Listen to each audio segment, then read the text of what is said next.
Welcome, dear learners.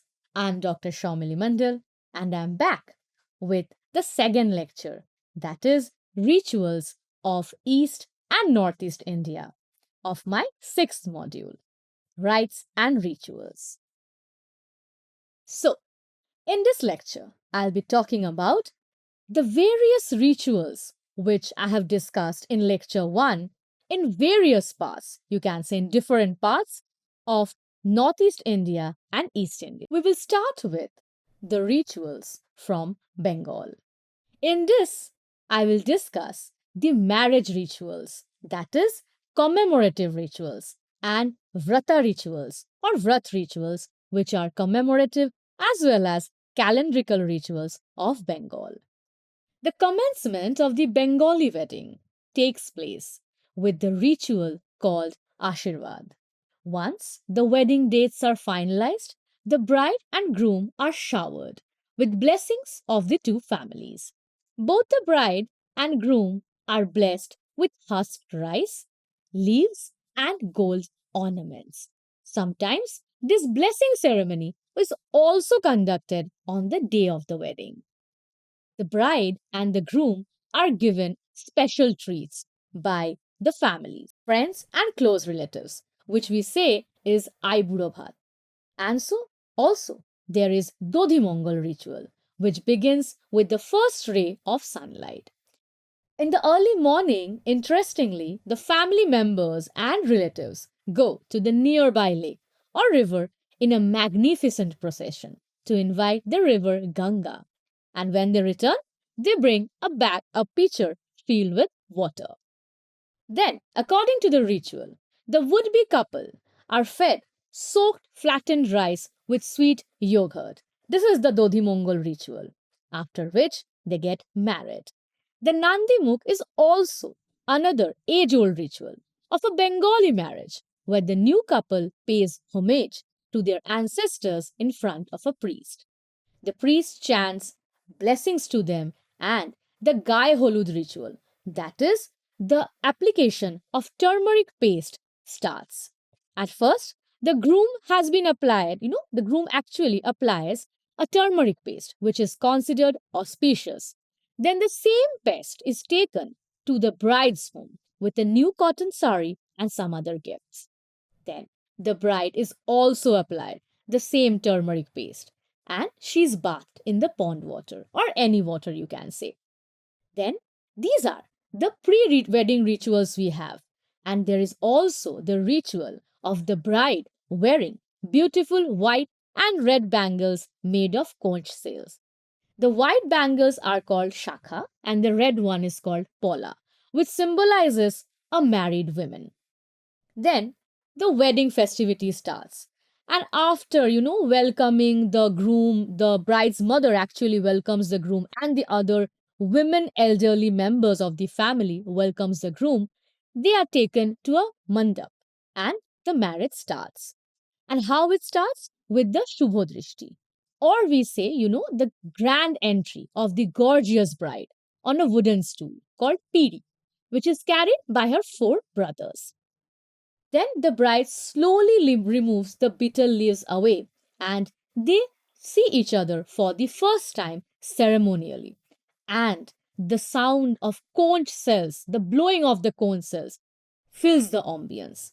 Then there is the Shoptapodi, or we say the Sat Fere. That is, the sari pallu of the bride is tied with the groom's uttoriyo, and then they are asked to take 7 rounds round the wedding pyre to solemnize their wedding. The bride is followed by the groom, and together they take the oath to stay forever each other. While the bride, returns, or not sorry, returns, while the bride goes back to the next day, when the bride leaves her maternal home, she does a ritual called Konokanjali, where the bride ritually pays the dues of her maternal side. So, this was about the Bengali marriage rituals. Now, I will discuss about a Vrat ritual of Bengal. And as you can see in the photo, I have attached a photo here of a particular vrat called the Shital Shasthi vrat. The Shital Shasthi is followed by married women, and this vrat falls on the sixth day of Shukla Paksha, that is full moon, in the month Magh, means January February, just after the day of Saraswati Puja, for the welfare of their children. The vrat starts in the evening from the previous day and is completed in the morning on the next day. It has its origin in the folk culture of Bengal. On this day, the Vrotini, along with her family, consume the food that was cooked the previous night. The Vrotini offers yogurt, turmeric, lentils, along with different types of fruits and sweets to the goddess. Interestingly, the oven or the gas remains extinguished on this day. And the next day, the boys even wear yogurt and turmeric rubbed threads on their hand. The Brotini even wears the same. The food is cooked the previous night on the eve of Saraswati Puja. And also the grinding stone called Shil Noda, as you can see in the photo, is also wrapped with a new cloth, marking the worship of the goddess.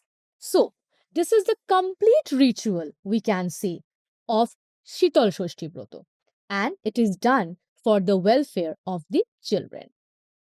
It is particularly believed that if these deities, that is Ma Shitola, are enraged for some reason, then the mankind would suffer from fatal calamity.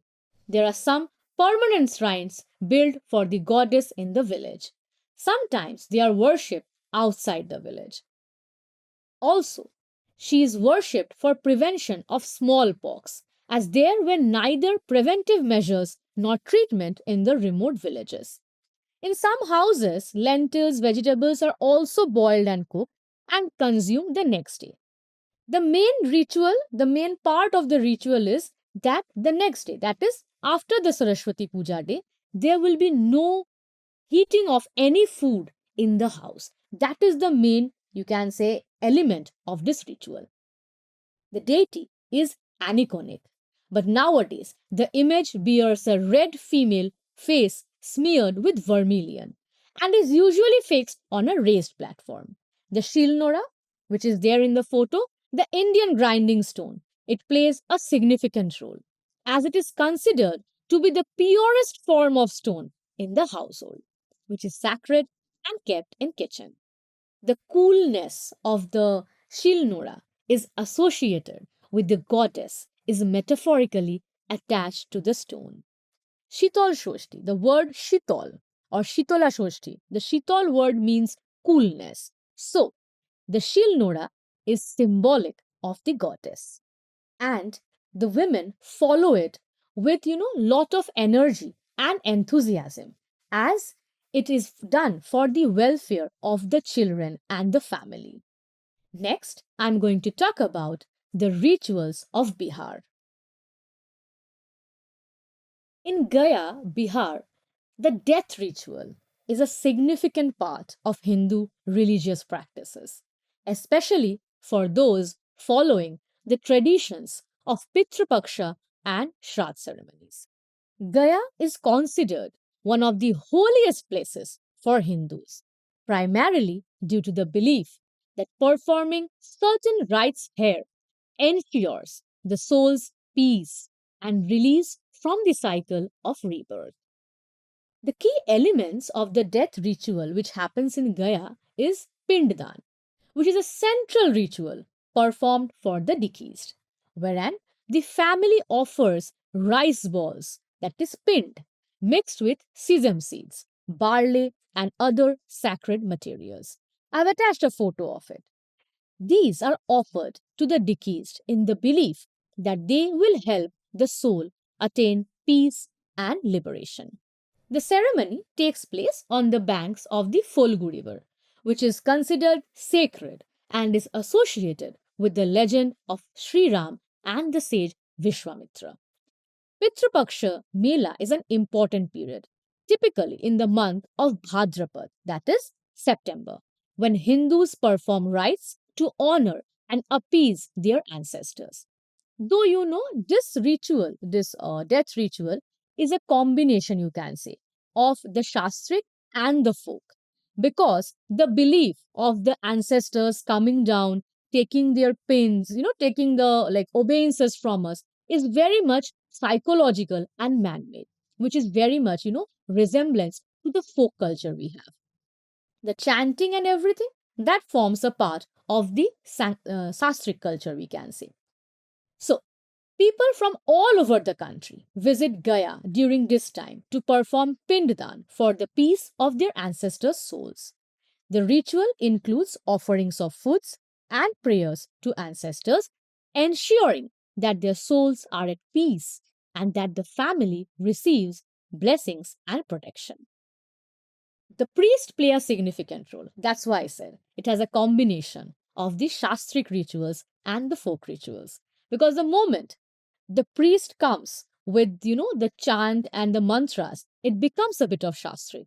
But the rest, the offering or the obeisances, the supernatural thing, it's all a part of the folk culture. They guide the family through the process, recite the appropriate mantras, and perform the ceremonies with religious precision. Families typically hire them who are specialized in performing these rites. The Shraddh ceremony actually is an act of offering prayers and food to the departed soul, often performed by the eldest son or male member of the family. This is intended to nourish the soul of the departed and fulfill the debt to ancestors.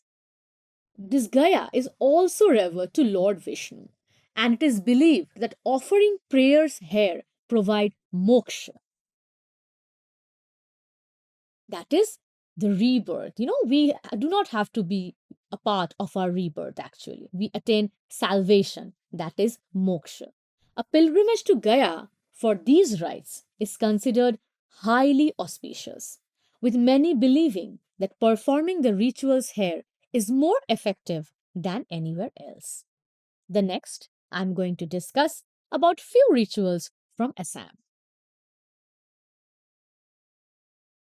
Now, the tribal communities in Assam have diverse cultural customs and birth related traditions that varies among many ethnic groups, including the Bodos, Karbis, Missings, and others. Their faith, family values, and relationship with nature are linked to the birth customs. So, they have Garvadhan, which is the prenatal blessing, and certain tribes follow certain customs to guarantee a safe pregnancy and the health of both the mother and the unborn child. Offerings to gods or spirits for protection and well being may be among them. Pregnant women follow certain dietary or clothing guidelines designed to protect both the mother and the unborn child. Another ceremony we have the Jap ceremony or the naming of the baby. So, in certain tribes, a name may be chosen for the unborn child even before it is born, depending on family conventions, astrological predictions, and traditions. There is also Chodai or baby's first bath. The baby's first bath is a very important ritual. The bath is given by a close relative, usually the grandmother or a respected elder, to cleanse the baby and prepare it for a life of blessings. Traditional herbal concoctions or medicinal plants are used to purify the baby. There is also the protection from evil spirits. Assamese tribe take precautions to keep babies safe because they think they are especially susceptible to evil spirits. To ward off the spirits, they hang amulets, protection charms, or holy items on the infant or throughout the house. There's a ceremony which includes hanging a metal pendant or an iron nail over the infant's bed. There is also the feeding ceremony, which is called Fool or Pitha, a brief ceremony which is held to mark the baby's first solid meal intake, particularly traditional foods like rice or mashed fruits. Now, I'll discuss another significant ritual of Assam, that is the worship of Batu. The worship of Batu is a significant religious and cultural festival along with ritualistic celebrations. So you see, rituals are a part of any worship or festival that is there. And it is done by the Bodo people and other ethnic communities of Assam in the northeastern part, which we know of India. This worship or ritual or festival, whatever you prefer to say, is dedicated to Batu, a revered deity in the Bodo religion, and is one of the most spiritual rituals for the Bodo community. The name Batu comes from Batu, who is a supreme god in Bodo belief, associated with nature and essential elements of life. Batu is considered the god of creation, fertility, nature, and is worshipped as it provides sustenance and protection to the people. The Batu Puja marks an important time to honor Batu's spiritual power and his role in the lives of people. The people pray for health, wealth, prosperity, and a good harvest. The rituals, prayers, and customs observed during this puja reflect the values of the Bodo people, who have a deep connection with Mother Nature. And the Batu is a specific plant that holds a sacred status in their tradition. The Batu is the central focus of the puja. It is normally a bamboo or betel nut tree, which is considered sacred. You can see I have attached a photo of the Batu Puja, and we can see there that the betel nut plant or the bamboo plant is being worshipped, is being conveyed, considered sacred. This tree is decorated with offerings, garlands, and other ritual parts as a part of the worship. The primary offerings during the puja includes rice, fruits and vegetables, which are often the produce of the harvest season. The offerings symbolize gratitude to Batu for the abundance of nature. And the Batu tree, which is symbolic of its presence, is anointed with water, turmeric, and flowers. The worship the worshippers offer their prayers to the tree, asking for blessings of a good harvest. As I have said, peace, health, and prosperity. So, the ritualistic celebration of Batu makes it unique in its own manner. Next, I'm going to talk about the rituals from Jharkhand. We have Sarhul, which is a ritualistic celebration during spring season, and the sal trees get new flowers on their branches during this time. Interestingly, it is a worship of the village deity who is considered to be protector of the tribes. People sing and dance for a lot when the new flowers appear. The deities are actually worshipped with the sal flowers. There's a village priest called Pahan. The village priest, Pahan, is a part of the folk culture we have because Sarhul is a celebration or a ritualistic offering by the tribes of Jharkhand. The village priest or Pahan fasts for a couple of days. In the early morning, he takes a bath and puts on a new dhoti made of, pure cotton. The previous evening, he takes three new earthen pots and fills them with fresh water. The next morning, he observes these earthen pots and water level inside. If the water level decreases, he predicts that there would be famine or less rain. And if the water level is normal, means it is the signal of a good rain. Before the puja starts, the ritualistic celebration actually, the wife of the Pahan washes his feet and gets blessings from him. At the puja, the Pahan offers three young roosters of different colors to one for the Almighty God, the Singbonga or Dharmesh, as the Mundas, Ho, and Oraos respectively address him, another for the village deities, and the third for the ancestors.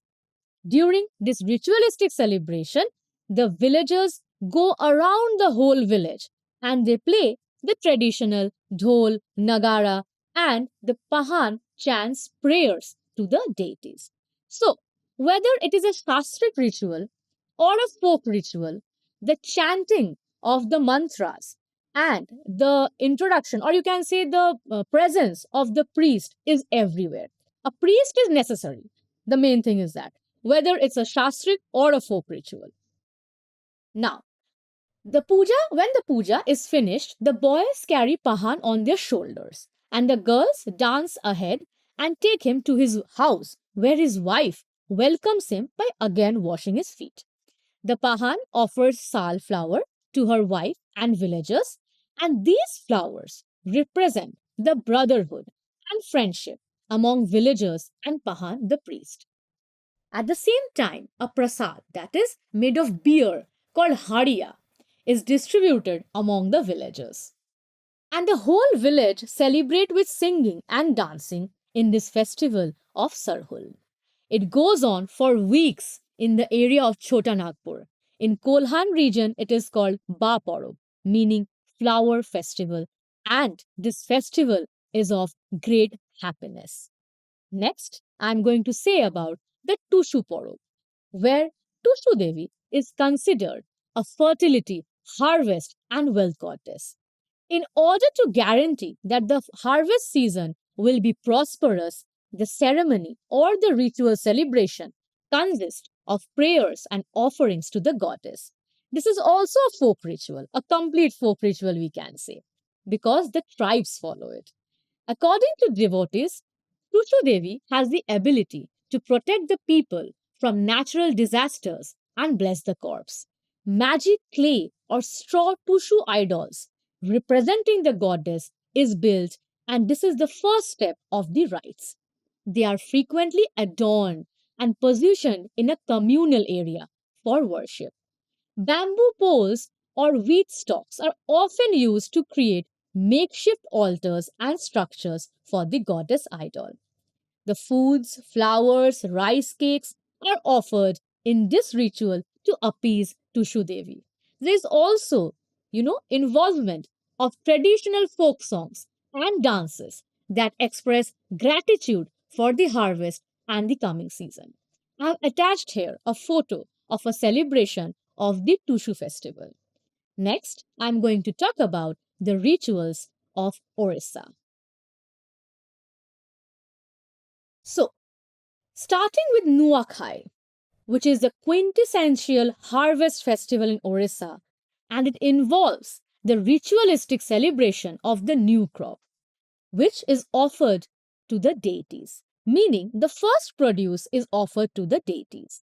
The word Nuakai can be translated into Nua, that is new, and Kai means eating. During this festival, people come together and offer, as I said, the first rice of the harvest to the deities before having them themselves. The newly harvested rice is called Nobanno. The festival represents different aspects, including cleanliness, invitation, searching for the new harvest, and it also marks a beginning for many, a new beginning for many. Therefore, the ritual is offering the new rice, or you can say the rice harvest, the first rice produced to the goddess.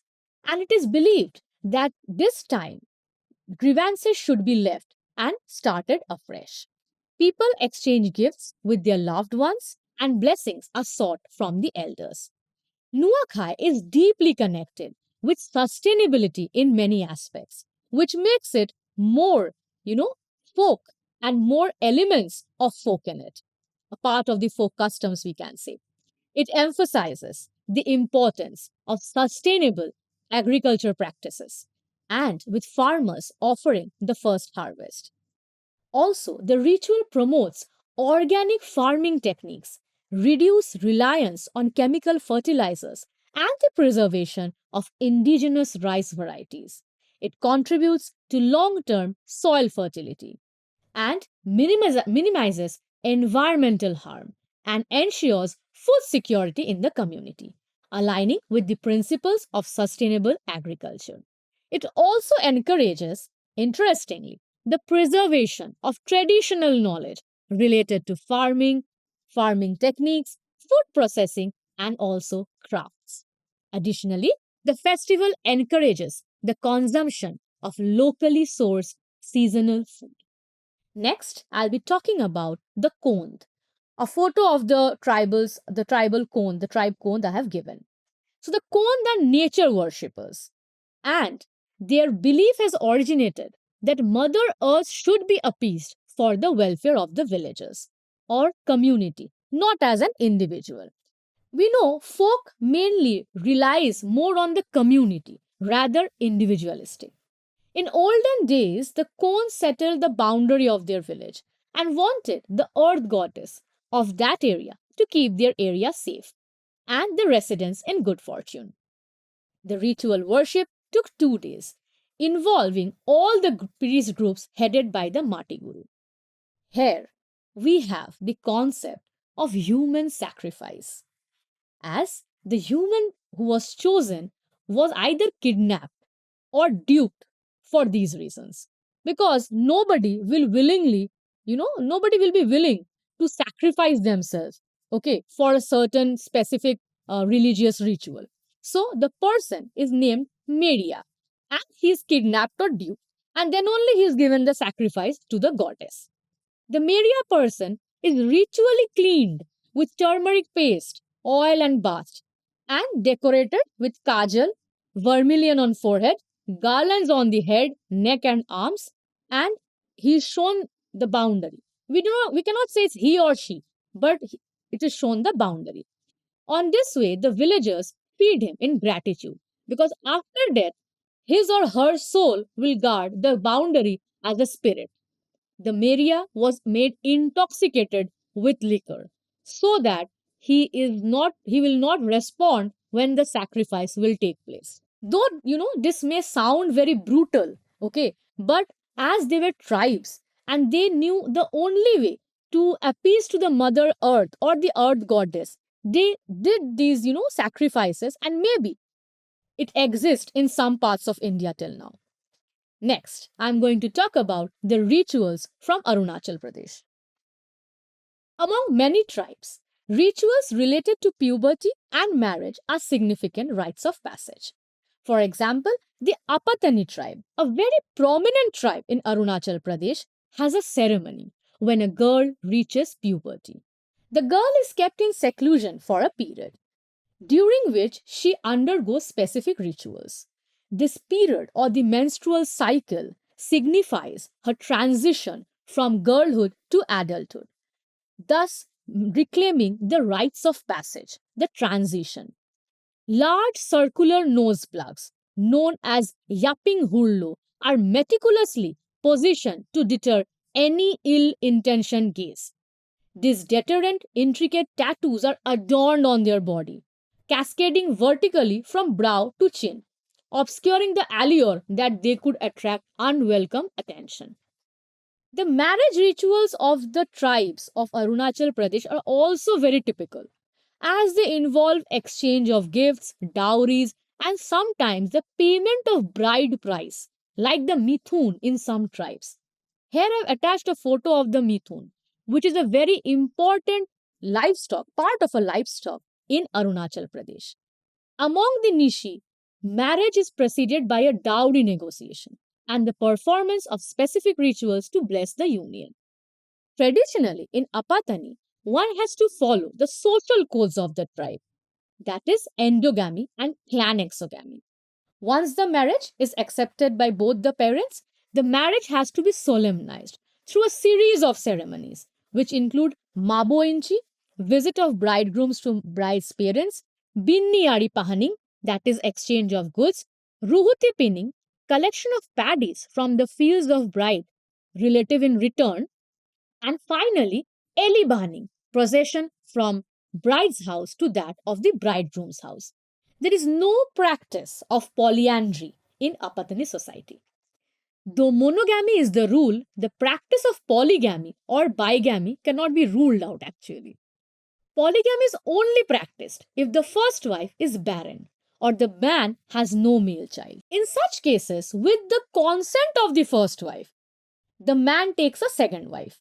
However, there are many instances of polygamy in Apatani society, even if the man has a male child.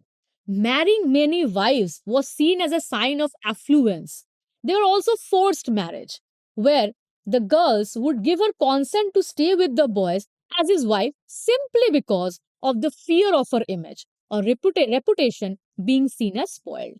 But there is discrimination among Apatani women, as there are also divorce cases. Though the divorces, looked bad as undesirable, which is very common in all the societies, the divorce is allowed in the Apatani society if the husband and wife desired mutually. Now, I'm going to talk about the rituals from Meghalaya. Most notably, the Khasi, Garo, and Jaintia tribes are predominant in this state. The Sangriam ritual is celebrated by the Garo tribe during the winter and post harvest period.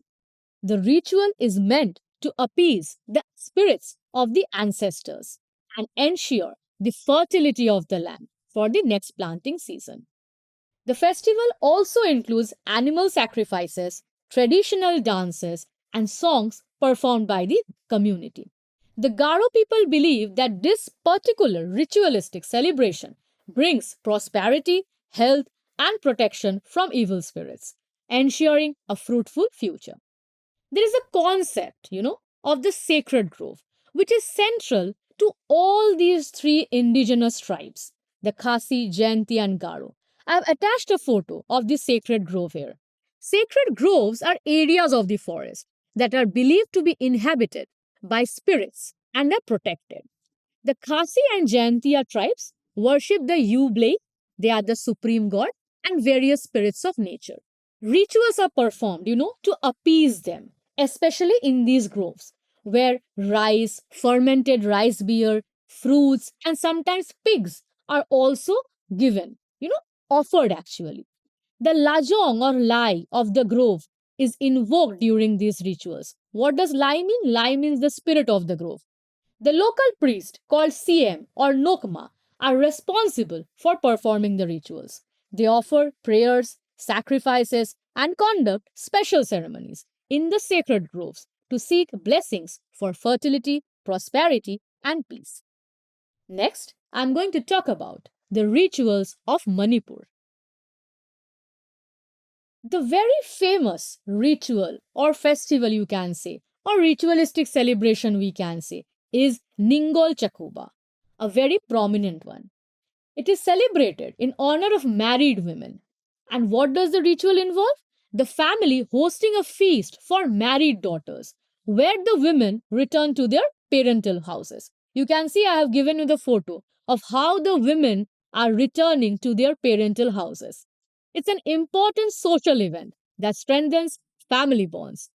It is one of the popularly celebrated festivals, and it falls on the second lunar day of the Manipuri calendar's Hyangei month.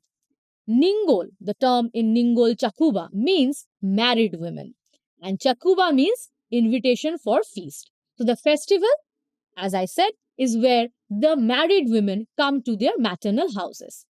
They more or less, the invitation, they give the invitation actually in the married women husband's house generally a week in advance, and it strengthens the bond of affections among the brothers and sisters, daughters and parents of a family.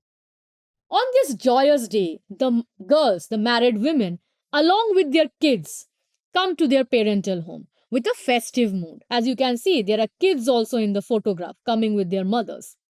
Every woman wears the finest of traditional and ethnic clothes, bring fruits and sweets to be shared with the family and cherish the beautiful moments of the childhood that she once lived with her brothers, sisters, and parents.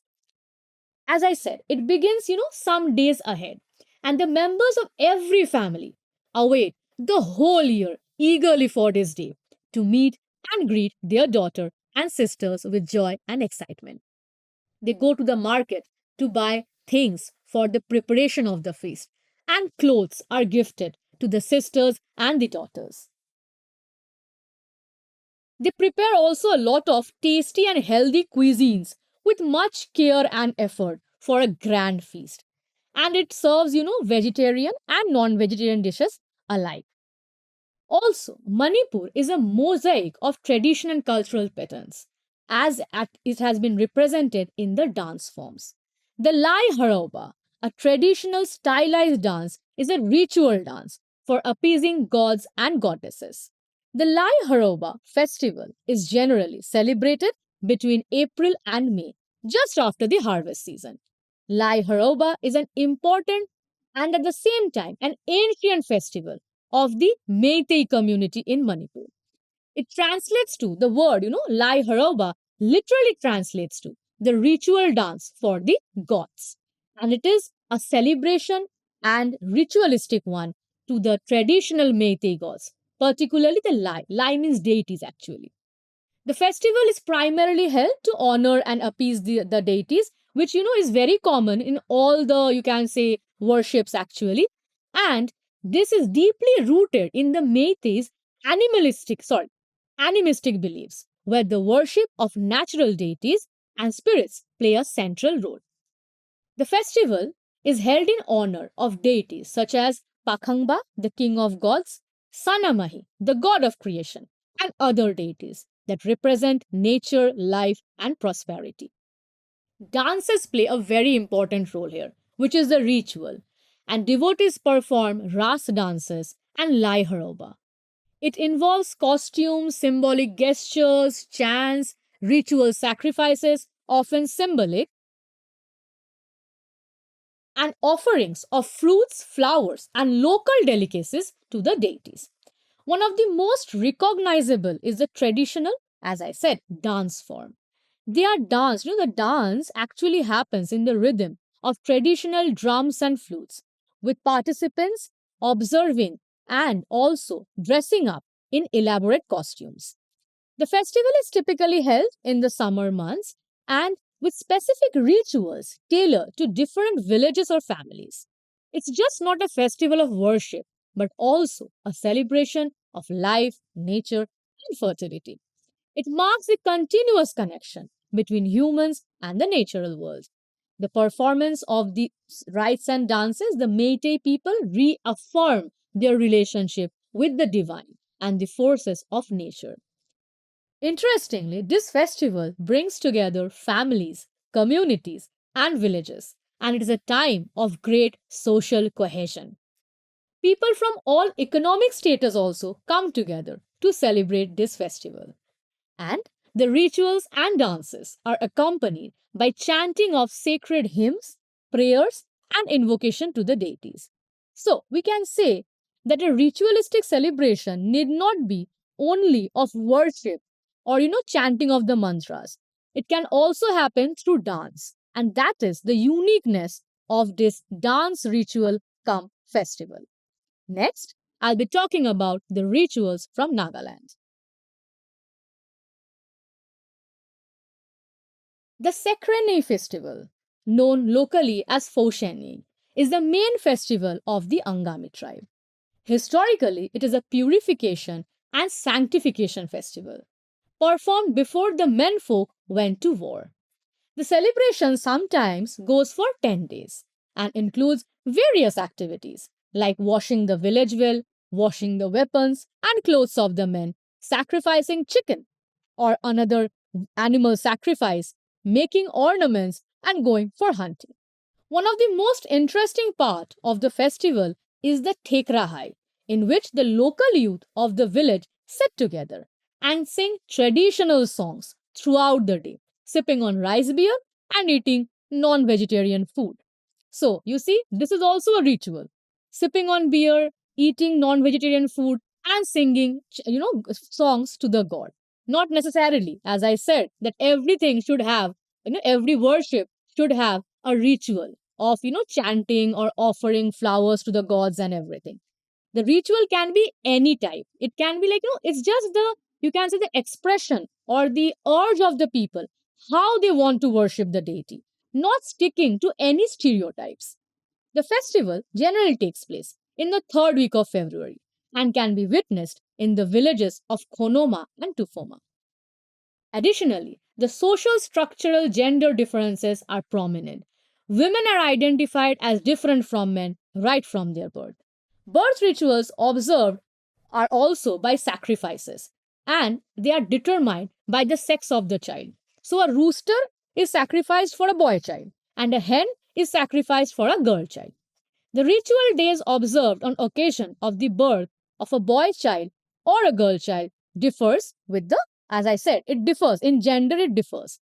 Among the Aos and Konyaks, girls' dormitories could receive male friends. On the other hand, the male dormitory of all the tribes were considered sacred and women were tabooed from entering it. Now I'll talk about the rituals from Sikkim. In Sikkim, the most important ritual we have is the Chevar, which is a rite of passage in the Limbu community, primarily for boys, making the transition into adulthood. The ceremony is celebrated with family gatherings, feasts, and ritual sacrifices. During this ceremony, the boy is given a Limbu sacred thread called the Kabra and is expected to learn the Limbu way of life, including rituals, customs, and traditional knowledge. The ceremony includes offerings to the ancestors, the gods of the mountains, and nature spirits.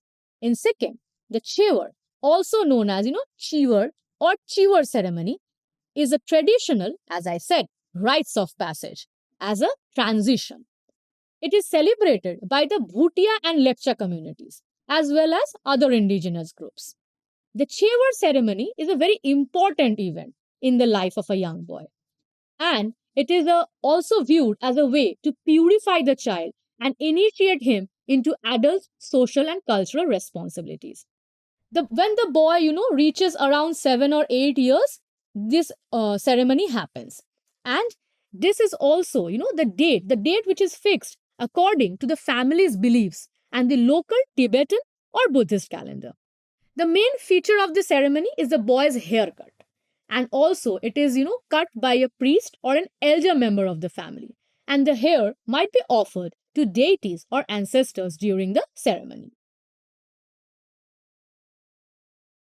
Sacred prayers and rituals are performed to bless the boy with good health, fortune, and success in life.